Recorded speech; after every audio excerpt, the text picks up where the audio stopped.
Hello दोस्तों, मैं doctor रश्मि त्रिपाठी आपका अपने चैनल ला फाइटर्स एकेडमी में स्वागत करती हूँ।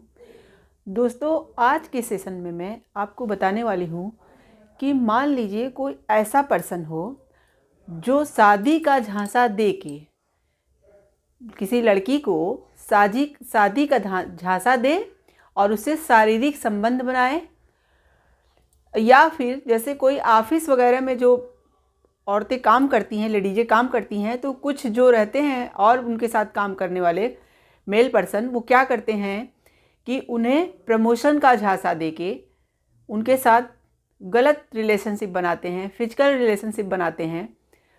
तो इसके लिए क्या सज़ा का प्रावधान है, आज के सेशन में यही बातें आपको विस्तार से बताऊंगी। तो चलिए हम अपना सेशन स्टार्ट करते हैं। कि जैसा कि ये जो हमने आपको बताया कि शादी करने के लिए आपको कहे कोई पर्सन और शारीरिक संबंध बनाए, फिजिकल रिलेशनशिप बनाए और क्या करे, और ये बातें झूठी हो उसकी, वो ऐसा करे ना, वो सिर्फ रिलेशनशिप बनाने के लिए इस तरह के झूठी बातें करे।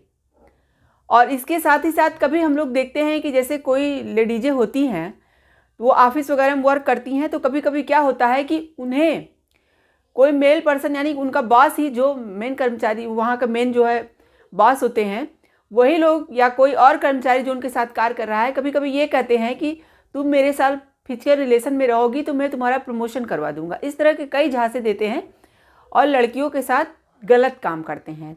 तो इसका क्या सज़ा मिलेगी, आज हम लोग एक केस के माध्यम से पहले ये समझते हैं कि ये सब मतलब बातें होती क्या हैं। तो एक केस के माध्यम से समझते हैं। जैसे कि इस केस में क्या रहता है कि एक लड़का लड़की रहते हैं जो कि अमृतसर के रहते हैं, पंजाब के रहने वाले रहते हैं। दोनों लोग बाहर आउट कंट्री में पढ़ाई करने के लिए जाते हैं। वहाँ दोनों से दोस्ती होती है और लड़का लड़की से वही शादी वाली बातें करके रिलेशनशिप बनाता है। फिर क्या होता है कि कुछ दिनों बाद पता नहीं क्या उन दोनों के बीच में ऐसा भी हो जाता है कि वो लड़की FIR लड़के के खिलाफ करा देती है और क्या कहती है कि इस लड़के ने मेरे साथ रेप किया और मुझे नशीली दवाएं खिला करके मेरे साथ रेप किया, ऐसा उसने लड़के के खिलाफ FIR करा दिया। तो जो है फिर लड़का क्या करता है कि वह अपने बचाव की कोशिश करता है और वह हाई कोर्ट जाता है और वो कहता है कि लड़की जो ये सब बातें बोल रही है वो सब बातें झूठी है। तो जब लड़का इस तरह की बातें करता है तो पहले जो है, जो अमृतसर या चंडीगढ़ हाई कोर्ट रहता है, Chandigarh high court, Haryana high court, वो लड़की के पक्ष में ही उनका झुकाव रहता है और वो लड़के को क्या करते हैं, मना कर देते हैं और वहाँ से उसका जो एप्लीकेशन था उसको खारिज कर देते हैं और कहते हैं कि तुम झूठ बोल रहे हो, तुम्हारा केस खारिज किया जाता है। अब देखिए, ज़्यादातर यही होता है कि पहले कोर्टें महिलाओं के पक्ष में रहती हैं। वो तो सबूत वगैरह मिलने के बाद वो जब उन्हें समझ में आता है कि कौन सही है कौन गलत, तब वो अपना फैसला सही में सुनाती हैं। लेकिन एक बार यहाँ कोर्ट ने क्या किया कि उसका जो बॉयफ्रेंड था, यानी कि जिसको पसंद करती थी वो लड़का, उसको एप्लीकेशन उसको रद्द कर को उसको भगा दिया जाता है। लेकिन फिर वो लड़का क्या करता है, इस केस को लेकर के सुप्रीम कोर्ट चला जाता है और वहाँ पे भी वो यही कहता है, एप्लीकेशन डालता है और कहता है कि ये लड़की झूठ बोल रही है। तो लड़की दोबारा एक मतलब FIR उसके खिलाफ कराती है जब वो सुप्रीम कोर्ट चला गया और कहती है कि इसने जो फोटोग्राफ्स वगैरह मेरा रेप करते वक्त लिया था, वो अभी कह रहा है कि अगर तुम केस वापस नहीं लोगी तो मैं इसे वायरल कर दूंगा। तो जब इस तरह की बातें मतलब गई, FIR इस तरह का हुआ, तो कोर्ट ने क्या किया कि लड़के की गिरफ्तारी का वारंट जारी कर दिया। जहां लड़की ने जहां पे केस दायर किया था वहां से लड़के की गिरफ्तारी का वारंट जारी हो जाता है। लेकिन लड़के का केस जो है सुप्रीम कोर्ट में जब चल रहा था, फिर ऐसा कुछ होता है कि कोर्ट में मतलब समझौता सुनवाई होने से पहले ही वो दोनों लोग आपस में समझौता कर लेते हैं और लड़का लड़की से शादी करने को तैयार हो जाता है और दोनों की शादी हो जाती है। तो सुप्रीम कोर्ट ने जब कहा कि जब दोनों ने आपस में शादी ही कर लिया तो इस पे कोई मुद्दा ही नहीं बनता और इस केस को वहीं पे खारिज कर दिया। तो देखिए, एक तरह से ये क्या है, एक तरह से जो है ये शारीरिक संबंध बनाने के लिए जो झांसा दे रहा था वो लड़का और उसके साथ रिलेशनशिप बनाया, हो सकता है वो बाद में मुकर गया हो, इसीलिए लड़की ने उसके खिलाफ ऐसा केस दायर किया था। और लड़के को ये लग रहा था कि मैंने तो इसका रेप किया नहीं है, मैंने तो मतलब इससे सिर्फ शादी करने का झांसा दिया था, और जो ये बातें नशीले पदार्थ वगैरह बता रही है, मैंने ऐसा कुछ नहीं किया, इसलिए वो कोर्ट में जा रहा था। तो जब शादी दोनों की हो गई तो सारा मुद्दा ही खत्म हो गया। इस तरह के केस हमेशा से देखे जाते रहे हैं। लेकिन देखिए, जहाँ तक रेप की बात होती है, जो हमारे आईपीसी के सेक्शन 375 में दिया गया है, वो लड़की यही चार्ज लगवाती है, इसी सेक्शन का, सेक्शन 375 आईपीसी का। तो वहाँ पे जो इस तरह के केस आते हैं, जो शादी करने का झांसा देके शारीरिक संबंध बनाने होने वाला इस तरह का था, वो रेप के अंतर्गत नहीं आता था।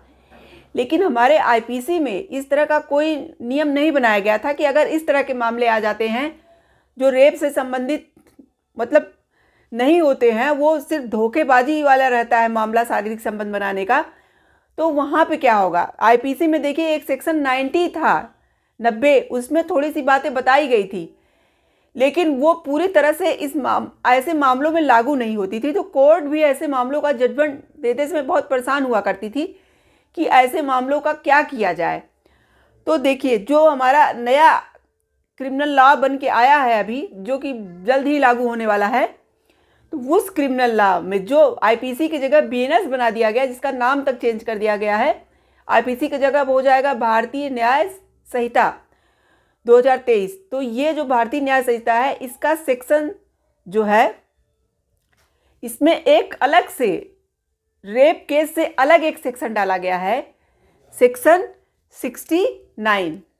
सेक्शन 69 डाला गया है, जिसमें ये इस तरह के जितनी भी केसें आते हैं सबको बताया गया है। एक तरह से ये लव जिहाद का भी केस इसको कहा जाता है, जबकि इस सेक्शन में, सेक्शन 69 में लव जिहाद की बातें तो नहीं बताई गई हैं, लेकिन हाँ, सेक्शन 69 जो तरह की बातें पूरा एक्सप्लेन करती है, उससे हम ये कह सकते हैं कि ये लव जिहाद के केस में भी अप्लाई किया जाएगा।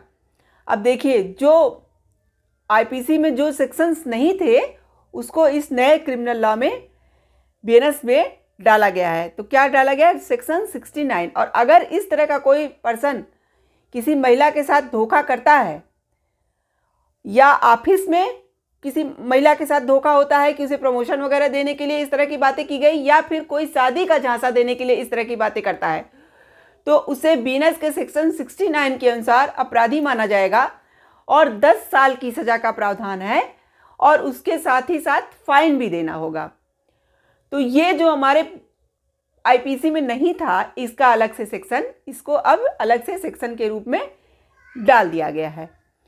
और इसके साथ ही साथ जो हम लोग आईपीसी का सेक्शन 375 में रेप पढ़ते थे, अब वो बीएनएस में सेक्शन 63 हो गया है। तो रेप से संबंधित जो मामले होंगे वो सेक्शन 63 में आएंगे, और इस तरह धोखाधड़ी से संबंधित जो रिलेशनशिप बनाए जाएंगे उसको 69 के अंतर्गत आएंगे, और जिसके लिए 10 साल की सज़ा और उसके साथ साथ फाइन भी है। तो ये हमारा जो नया बीएनएस बना है उसके अकॉर्डिंग है। तो जैसा कि ये जल्द ही लागू हो जाएगा। और देखिए, इसमें तो सब कुछ बहुत बढ़िया बनाया गया है, इसको अलग एक प्रोविज़न भी डाल दिया गया इसके लिए, इस तरह के केसों के लिए। लेकिन इसमें थोड़ी सी एक कमी रह गई। क्या कमी रह गई? कि जैसे कि जो सम्मत की बात होनी चाहिए वो नहीं है। कभी कभी क्या होता है कि अगर लड़का लड़की आपस में मतलब सहमति से रिलेशनशिप बनाते हैं, और बाद में किसी कारणवश लड़का मान लो मुकर जाए शादी करने के लिए, मान लो उसके माता पिता ने ही उससे क्या बहुत ब्लैकमेल करे कि अगर तुम शादी करोगे मैं सुसाइड कर लूँगा, मैं ये कर लूँगा, वो ऐसा कहें, और वो बेचारा डर जाए, सहम जाए और शादी के लिए मना कर दे, तो यहाँ पे इस केस में भी उसको यही सेक्शन अप्लाई कर दिया जाएगा और वो बेचारा फंस जाएगा। जबकि वहाँ पे वो अपनी मजबूरी किसी कारणवश ऐसा करता है, और लड़का लड़की दोनों की सम्मत से शारीरिक रिलेशनशिप जो है बनता है। तो ये चीज़ सम्मत को यहाँ पे, कॉन्सेंट को यहाँ पे डिफाइन नहीं किया गया। बस यही एक बात है। हो सकता है संशोधन बाद में कर दिया जाए थोड़ा बहुत, तो ऐसी बातें मतलब डाल भी दी जाए। बाकी और सब बहुत अच्छा बना है। सेक्शन 69 में जो भी बातें बताई गई हैं वो बहुत सही बताई गई हैं। तो आशा करते हैं कि आज का वीडियो आपको पसंद आया होगा। आप हमारे चैनल को लाइक कीजिए, सब्सक्राइब कीजिए, शेयर कीजिए, बेल आइकन को दबाइए, जिससे ऐसे नए नए वीडियो के बारे में आपको जानकारी मिल सके। तो आज के लिए बस इतना ही। Thank you very much.